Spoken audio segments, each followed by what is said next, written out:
being okay with truth. And there is a tremendous energy in that. There's a tremendous sense of happiness in this. Because all the things that block it, they're gone. All the ideas that I need to get somewhere, to be more me, which is absurd. Speaking of truth, like, I don't know, I just felt, as you were talking, you said happy like 4 times. I just felt more happy. Yeah. Do you think there's some sort of energy that happens when, like, you hear the truth and your body or intuition or something goes on that just says, like, yes, that clicks, or you release some of the bullshit that wasn't serving you, or Yes. what, in your words, I guess, what's going on when that happens?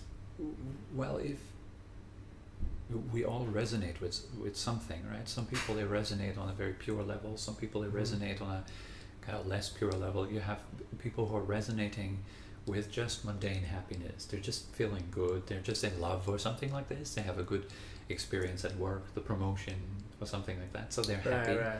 That is already infectious, isn't it? Like, you're surrounded by someone that is just happy. And if you're surrounded by someone who has happiness on a very powerful level, then that also goes to you. Similar goes the other way around as well. If you're happy, that is infectious as well. Depends on your level of happiness. Infectious. You get the happiness infection. Yes, it's like that. Maybe right? Contagious is less.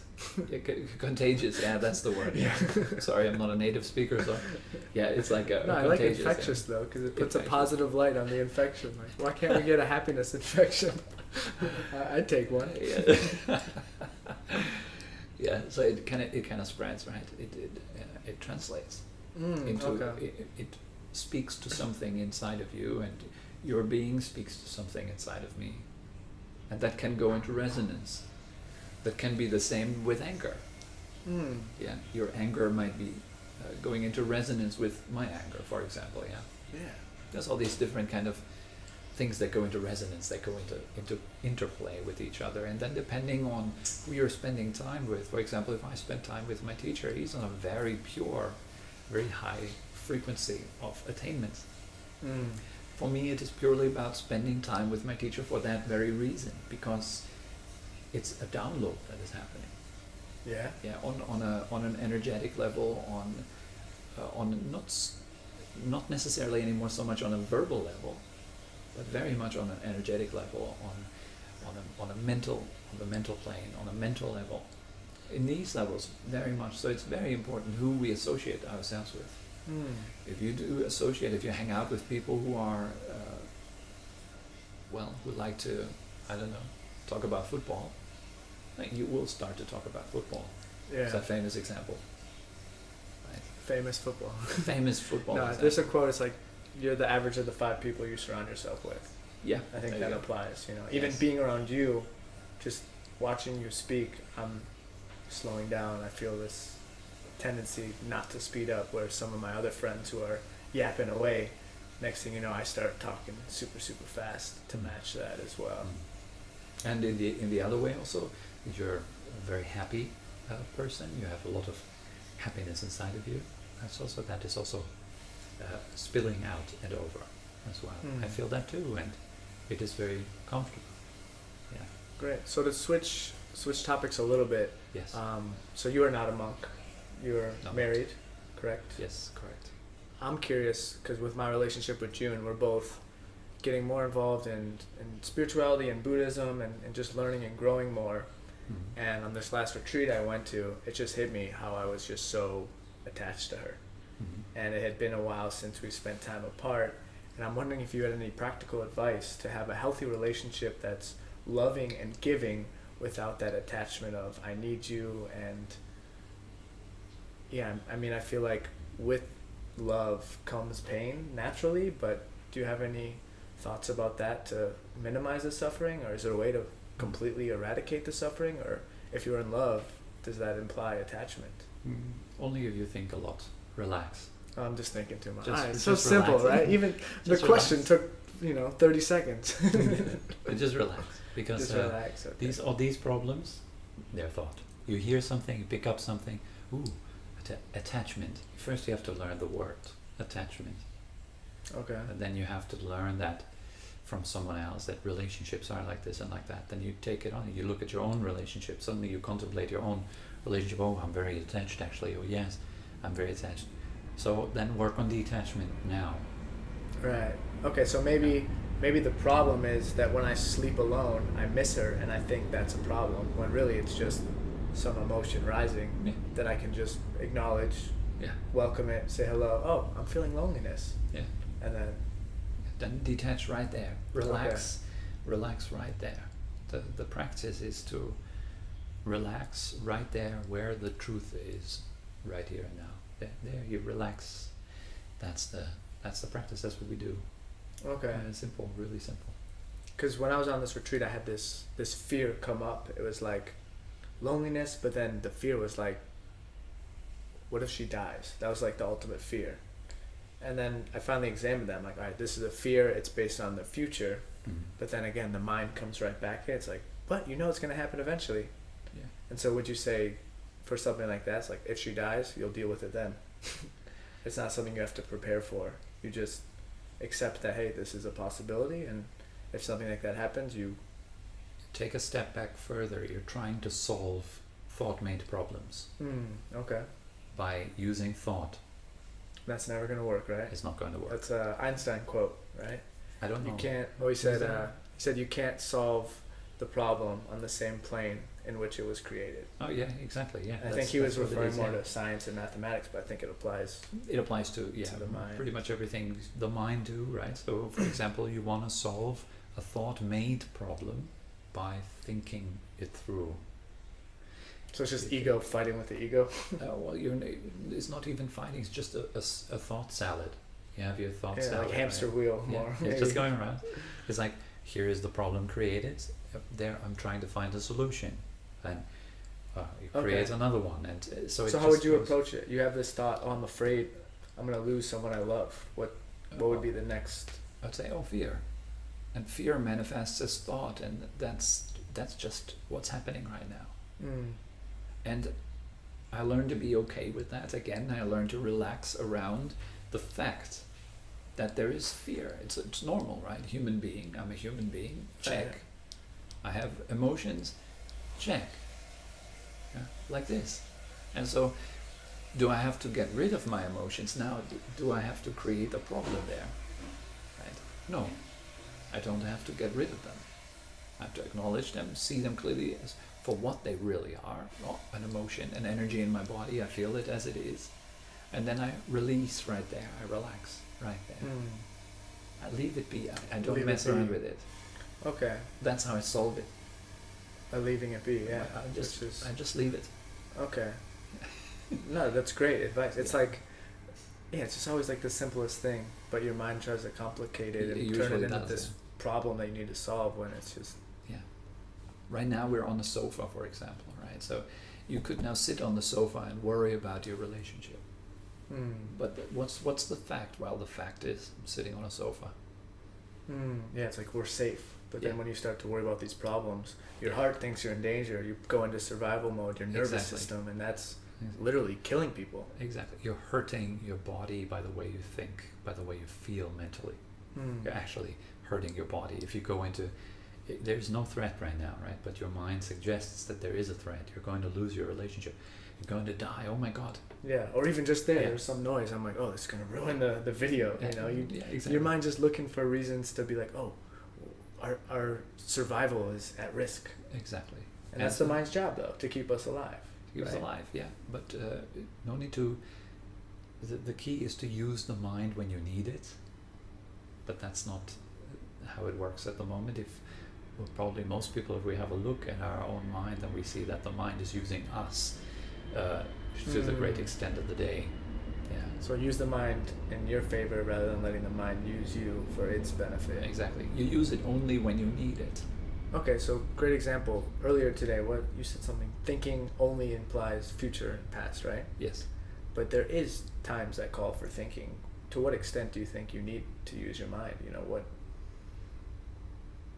Do you ever need to use your mind? Well, yeah, we do. Yes, of course. For example, to book an airplane ticket, you need to use your mind. Right. And you need to think. And to do a conversation, you also need to use your mind. You need to be able to form thoughts and to understand what has been said. And so here we're using our mind, right?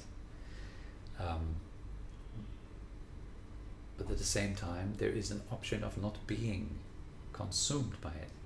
Right. Be So maybe completely using lost it in just like 10% to what you think you need it for. Yes.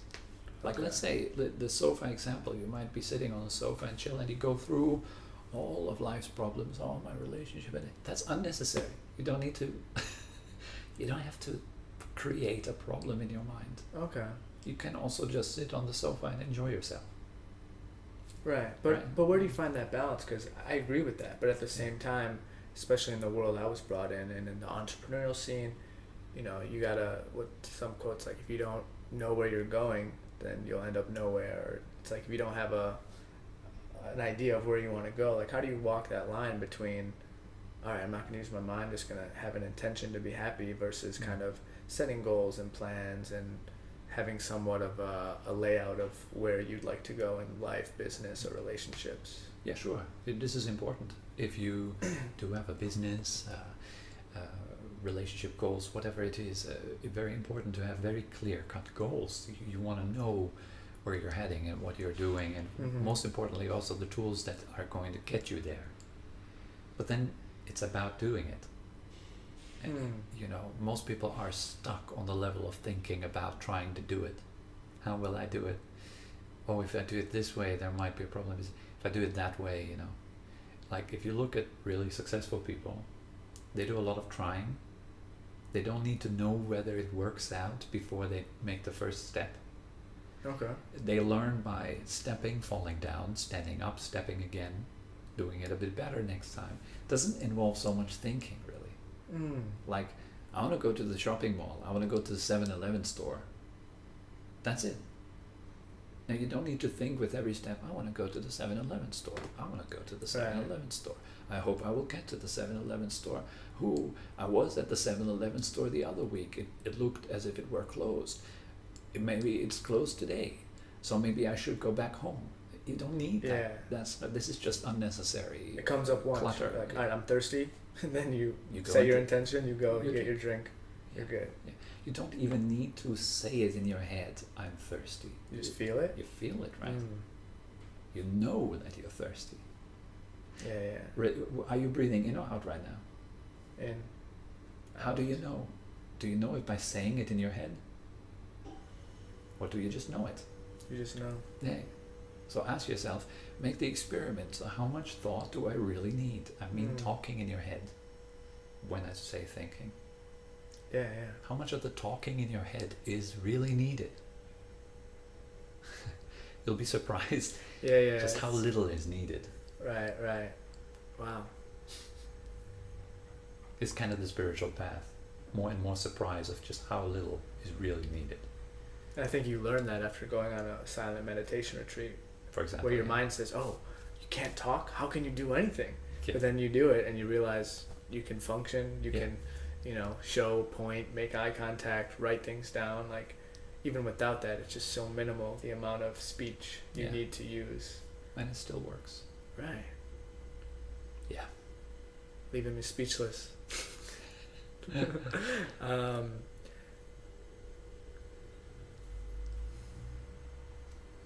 So recently I've been watching this guy named Kyle Cease, the comic I was telling you about, who turned into a transformational speaker. And one thing he kind of uses, I think it may be using the mind to kind of get out of the cycle of the mind, but he says add I love that to like any complaint or anything. So if I'm like, oh, I'm super worried or afraid, then you say, and I love it.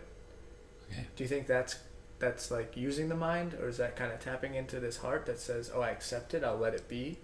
Or is that just another hamster wheel? Well, you're using the mind in order to create mind-made happiness.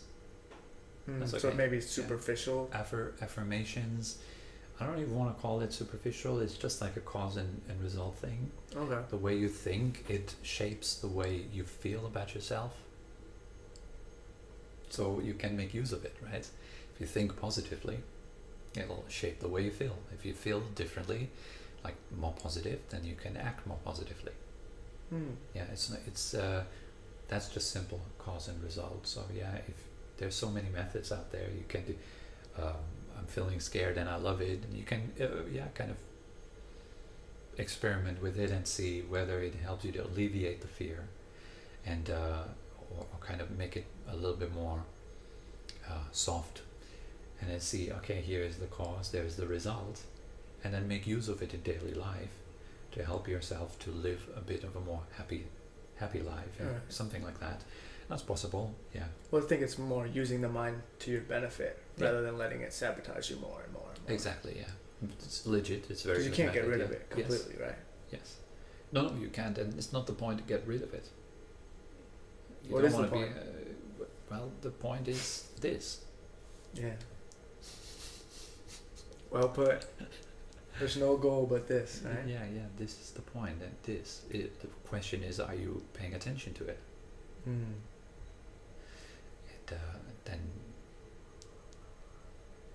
Then a learning naturally takes place. A learning to become uncluttered and happy, Yeah. relaxed. Relax. Sabai, right? Sabai. Sabai. That's a Thai word for relaxation, but we were just Yeah. speaking earlier. It's a really common word. It's used in all sorts of contexts. I think it really reflects the culture, which is awesome. It's just like relax. It's not stress or work harder. It's just sabai. Sabai, yeah. Sabai. So, okay, we'll wrap up pretty soon. I got a couple more questions, but before I get into the last couple questions, I just want to thank you personally for coming in here, agreeing to do this, but also just for being you. And I know it sounds super cliche, because to you it feels like your only option, to do what you're doing. I feel like you're doing it because you know that's your path, and you've maybe tried other things and that didn't work. But to see you go on social media and post all these really, he has these little insights each week, or each week, quite often, and this stuff it's powerful, life-changing stuff, that content he's just putting out there, and the retreats, and it's just inspiring to me, and I'm sure a lot of other people. So I just want to say thank you for being you and staying true to yourself and being on that path, because it's an inspiration for other people who are maybe a little bit afraid to take that leap and to be so authentic. So thank you. All right, yeah, thank you. Thank you. And yeah, just a couple more questions. This is more, I'm just curious. So I find that on my path and my quest for wisdom and just being and happiness, etc., every stage, it's just like you reach this, and then you have a challenge, you overcome it. Sometimes you go back to that challenge, but it's kind of this just like cycle. You're spiraling up and up and up. And I'm really curious for you right now in this moment, what's the biggest challenge you're facing, whether in life or as a teacher, or do you still have challenges? Are you beyond that, or what's something that you're trying to let go of, or? Well, the challenges stop when thinking stops. And so many people consider that, oh, no, what, you have no challenge, then like, what's life about, then, well, there is then life. It's not anymore an idea that life is elsewhere and I need to get somewhere. That would be the recipe for challenge, right? Okay. The idea that there is an effort and a struggle for me to be more me. But is there really? Interesting. So you kind of, instead of saying, oh, this is a challenge, I need to work towards it, it's rather like, this is just another obstacle along the way. I'm going to move around it and keep going. Well, and not think too much about it. It's another thought. Just a thought, okay. Just another thought. And then I let go right there. This requires a lot of trust. So you could say, well, the challenge is to trust in what is. Okay, so maybe challenge isn't the best word. How about intention? What's your latest intention that you're working towards, or that you've trying to manifest at this time in your life? Well, helping people to be more happy. And actually, you could say then the challenge lies then in me fulfilling that within myself, and radiating precisely that I would like people to feel around me, like happy, uplifted, and present. So the challenge is for me to really come into what is more and more, or the intention is to come into what is more and more. And the more I'm on this path, the more I see, well, this is where it's at. Who am I right now? Who am I right now? Because everything else comes from that. So my challenge is to get out of dreamland of me being more me later and coming into this is who I am right now. Wow, and embracing that rather than trying to change it and do more. Yeah. Wow, that's powerful. So just quick question. I have a similar intention. I just want to make people more happy. I feel like I've learned a lot. I'm at the point where I'm trying to share more. How do you suggest to maintain that fine line between, all right, this is my purpose, I'm doing this to help other people and I feel fulfilled, versus letting that ego get involved and like, oh, not enough people are watching, or I'm not helping enough people, or they're not understanding me. How do you maintain that presence and bring more power into who you are and bring more attention to what you do? Then what you do and who you are becomes more powerful, and it will attract more people who will respond to that power. Or maybe not even more, but just the right people. Because it's not necessarily you don't need more. It's just but it will be more according to the power that you have to offer. Okay. Let's say it like this: if your light is very strong, it will attract many flies. Okay, like this. So we want flies, right? That's for this like metaphor. Yeah. They don't bite. It will attract those who are seeking light. So a fly is seeking out the light. Yeah. So it will attract those who are looking for that light. The more strong that light, the more it will attract those who are looking for that light. And so if you put that light into your music, if you put it into your conversations, if you put it into what you do right now, right here, what you're doing right now is charged by your presence, by your power. And thus it gains momentum. So then it's not about reaching people, it's about becoming more reachable. Yeah, charging that light. Yeah. Don't try to get more flies, just focus on the light. Focus on the light, yeah. Oh, wow. So beautiful. So beautiful. Like a lighthouse, right? A lighthouse doesn't have to jump into the ocean and get the fishing ships out there. Yeah, like, hey, let me pull you back into the safe harbor. It just stands there and shines. And so those ships who want to come to the harbor, they know where to look. Okay. So those who have a relationship with you, they will look for your light specifically. And you put that light into your actions, into what you do, into who you are right now. Yeah, right I think that's true for anyone, whether you're trying to start a channel, write a book, or just have awesome friends, right? Just focus on that light and it'll attract the flies that it's all about you want to authenticity and just being here fully. Sincerity again. Yeah. Honesty. That's what attracts people. They don't want to see more fake stuff. There's plenty of it out there, right? Yes. Plenty of it. Cool. And then real quick, we were talking about Thai. I know this may catch you a little off guard. Is there any Thai sayings that you really appreciate for the wisdom of, like, anything you want to share from the Thai culture that you think people in the West who don't speak Thai could really learn from? Well, there is a saying of there is a story actually, a little story. Even better. That two very famous monks in Thailand, they met. The one is Ajahn Puttathát, and another one is called Longpo Sumeto. Remember those names. Sumeto is one of the main chief disciples of Ajahn Chah, late Ajahn Chah, and he went to visit this great master. He's already passed away, Ajahn Puttathát, and he asked him this question: if you were stranded on a desert island, right, and you just had one item that you can take with you, what would it be? And that great master answered, just a little paper on which there is a note written that says, "Man pen yang nan eng," or "Manคือyang nan eng," which means "Manคือyang nan eng." Yang nan eng. Yang nan eng. All right, we'll work on that after. ยังนั่นเอง so มันคือยังนั่นเอง which means it is just like this. And this is one of my favorite quotes. In fact, I have it as a tattoo here. ยังนั่นเอง which means yang is not yet, right? Yang means like. Oh, it's like okay. This. Yang nan, like this. Yang nan. Eng, just like this. It's just like this. It points to truth. It doesn't point to it should be like that or it should be like this. It points to the way it is, which is truth. So that's one of the sayings that I find very simple, very practical. Okay, one more time, slowly. Yang nan eng. Yang nan eng. Yang nan eng.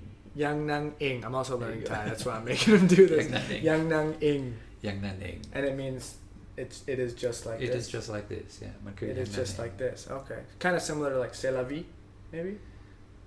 Yeah, this is life. Like this is how it is. Yeah. If you take the c'est la vie in the deepest sense, well, what is it that is life? This is life, right? Yeah, breath. This is life. Okay. What is it? Okay, it is just like this. Wow. Yeah. Cool story. I think doesn't remind me of any Hollywood movies. It's like Castaway. It's like instead of the volleyball, he has a piece of paper. Yeah, it's just like this. Yeah, it's not Wilson. Yeah, it's not Wilson. It's a very special Wilson. It's cool. Like this Wilson. It is like this. But I think that's a good reminder. It reminds me of I think it's a Zen story where they says, "Is that so?" It's kind of like, okay, is this how it is? And instead of denying anything or challenging it, oh, is that so?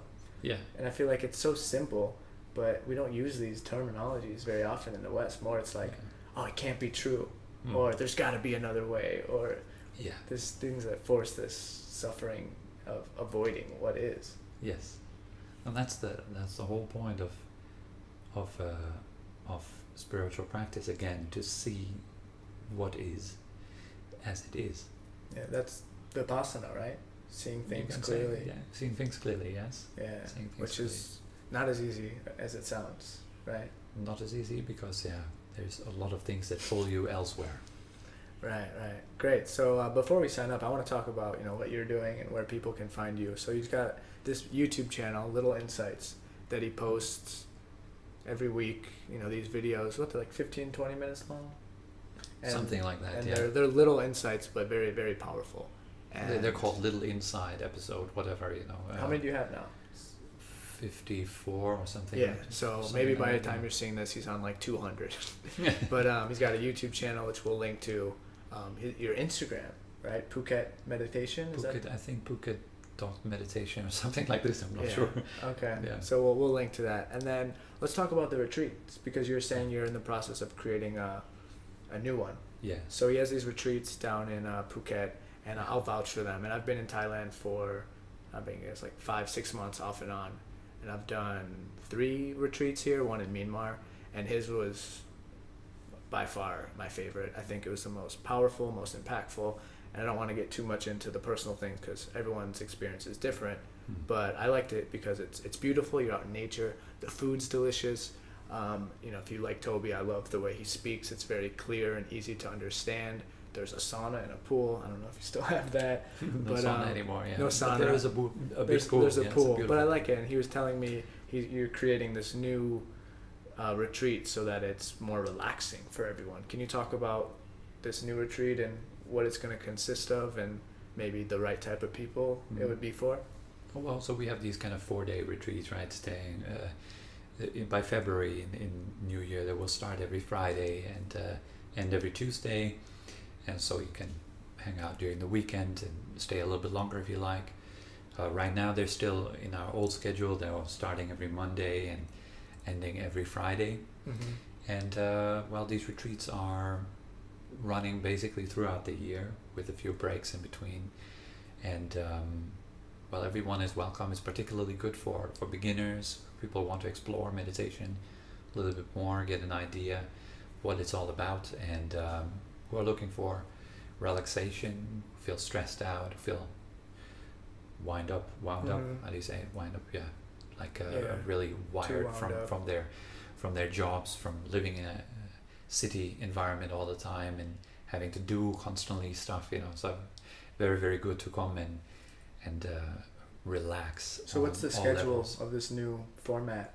Or Well, schedule is pretty much the same. We have it online. I don't want to go into all the details because it's too long, but it really starts every morning at 6 and but finishes. it's flexible. It's not like this rigid schedule. Like show up here, show up Exactly, there. yeah. It's very it's relaxed. We have which a is few. nice. We have a few fixed times in the schedule in the morning and in the afternoon, but throughout the day, for the majority, you are having time for yourself to just be and relax. So it's very relaxed, laid back. There's no how you say, it's not a rigid kind of schedule. Which is what I liked about it. It's not like, hey, you need to do this or become this Buddhist, whatever. It's just like, relax more. Hey, chill out, right? Yes, it's about relaxing on a very deep level. Yeah, when you do that, stuff comes up and magic happens. But exactly, yeah. So it's not your usual kind of relaxation. You go to a holiday. Our basic idea was to help people to have a true, real holiday. Like many people, they go on these 2-week holidays and they come back just only slightly more relaxed, and then they go back into their working routines.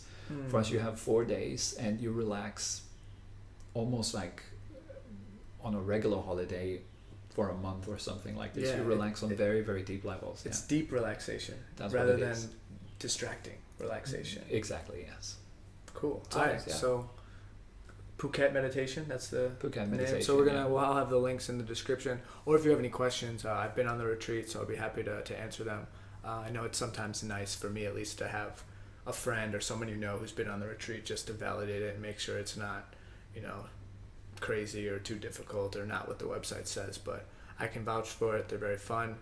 Maybe I'll be down in Phuket, maybe during burning season. Sure. It is not sure.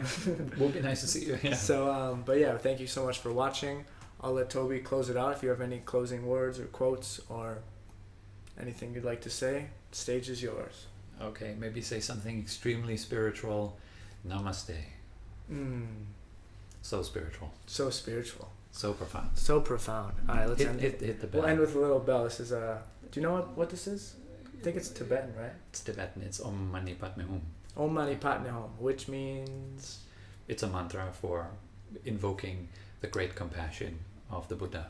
All right, so when I ring the bell, you guys will feel the compassion. You feel the from vibes. the Buddha. It comes directly to you. Yeah, here we go.